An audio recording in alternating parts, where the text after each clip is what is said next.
चलिए गाइज आज बात करते हैं लूफी का ड्रीम सुनते ही 4 एम्परर में से एक रेड हेयर सांग्स के आंखों में आंसू क्यों आ गए। देखो इसके 2 कारण हो सकते हैं। पहला उसकी आंखों में कुछ चला गया होगा, दूसरा उसे किसी की याद आ गई होगी। देखो ऐसे समय में किसी की याद आने का कारण एक ही हो सकता है कि लूफी ने ऐसा कुछ बोल दिया होगा जो उस बंदे ने पहले कभी बोला होगा जिसे सांग्स याद कर रहा है। और मेरे ख्याल से सांग्स के लिए गोल्ड रोजर के अलावा और कोई मायने रखता नहीं है इस दुनिया में। तो क्या ऐसा हो सकता है कि लूफी और गोल्डी रोजर का सपना एक ही हो।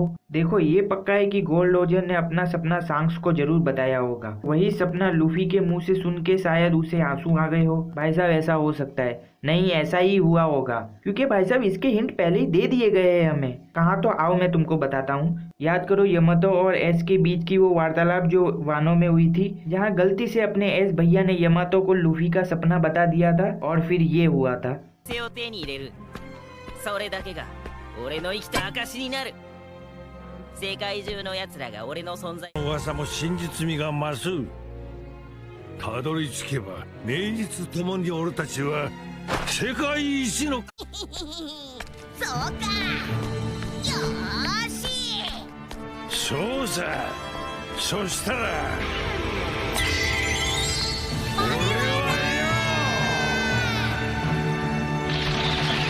साहब दोनों टीम को एक करके ओडा सेंसे हमको यही तो बताना चाहते थे कि लूफी और रोजर का सपना एक ही है। ऐसे ओडा सेंसे ने हमें काफी अच्छा चूतिया बनाया है, बार बार ये बोल के कि लूफी का सपना पायरेट किंग बनना है। भाई साहब हर दूसरे वीडियो में यही बोलता रहता था लूफी।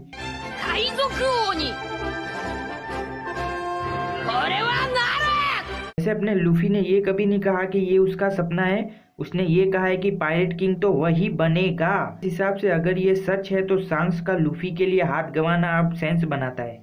हालांकि फिर भी हाकी से इसको रोका जा सकता था, लेकिन नहीं, ऑडियंस को इमोशनल करवाना है। भाई साहब मैंने बहुत सोचा था, एक योंको ने एक नासमझ बच्चे के लिए अपना हाथ गंवा दिया। सुनने में भी कितना अजीब लग रहा है, लेकिन अब ये थोड़ा बहुत सेंस बना तो रहा है। ये भी कि गोल्डी रोजर की हेड उसके जैसे सपने देखने वाले के पास ही होनी चाहिए। अब ऐसा ओडा सेंसे कितने जीनियस है, इतने सालों के बाद भी इसका जवाब देना नहीं चुके। चलो ये सब छोड़ो, दूसरे कारण पर भी चर्चा करते हैं। ये कि सांग्स के आंखों में जरूर कुछ उस समय चला गया होगा, इस वजह से रो पड़े होंगे अपने भाई साहब। भाई साहब ये सच होने की बहुत ज्यादा संभावना है, बल्कि जो मैंने अभी थियोरी पेश की उससे कई ज्यादा। वैसे भी लूफी के गाँव में धूल बहुत उड़ती है, तो लगता है यही सच होगा। भाई साहब मैं अपने पूरे पैसे इस पे लगा रहा हूँ, तुम लोग अपना देख लो। और अगर कोई मेरी ये बकचोदी सुन रहा है तो सब्सक्राइब कर देना भाई साहब। मजाक मजाक में चैनल स्टार्ट कर दिया और मजाक मजाक में 10 सब्सक्राइबर भी आ गए, तो अब मजबूरन मुझे इस यूट्यूब चैनल पर मेहनत करनी पड़ रही है।